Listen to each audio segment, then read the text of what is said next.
Aujourd'hui encore, l'image du transport routier est mise en opposition avec les évolutions vertueuses en matière de transition énergétique et écologique.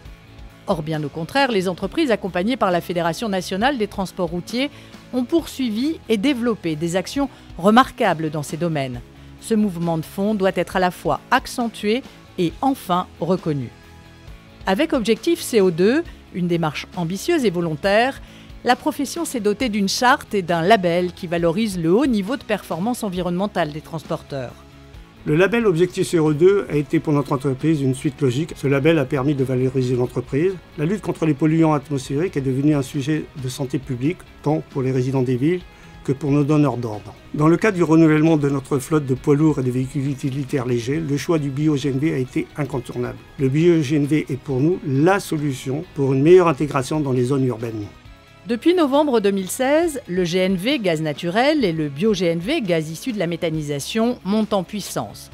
Ce sont plus de 50 stations d'avitaillement qui ont été mises en place grâce au groupement de transporteurs GNV volontaires.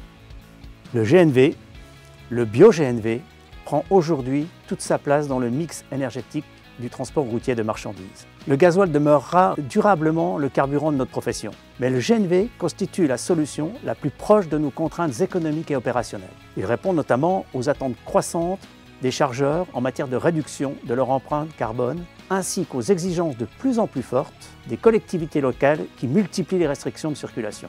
Le bio-GNV constitue l'étape ultime pour réduire considérablement les émissions du transport routier dans une logique du puits à la roue. Sous réserve d'améliorer son positionnement tarifaire et fiscal, il constitue la solution la plus performante qui s'appuie sur une technologie des moteurs largement éprouvée. 9 avril 2017, la FNTR est la première organisation professionnelle à rejoindre l'Association française du gaz naturel. Cela pour accompagner la montée en puissance des transporteurs en faveur du mix énergétique. 15 mai 2017, les premiers résultats du projet Équilibre confirment les bénéfices environnementaux et économiques du GNV. Nous rencontrons depuis le printemps 2017 la DG Climat de la Commission européenne, avec lequel nous échangeons aux côtés de professionnels rhône-alpins qui sont engagés dans le cadre du projet Équilibre, supporté par la FNTR, sur les questions d'émissions des véhicules, émissions de CO2, de NOx, de particules, et pour lequel le projet Équilibre est largement en avance sur les autres outils qui existent, y compris celui développé par la Commission européenne, en l'occurrence l'outil Vecto, qui permet de faire des simulations, mais avec un degré de finesse qui est inférieur à celui que nous avons pu faire dans le cadre d'Équilibre. Fin 2016, la FNTR signe la charte de la sécurité routière pour l'opération « Ne rendons pas son travail mortel ».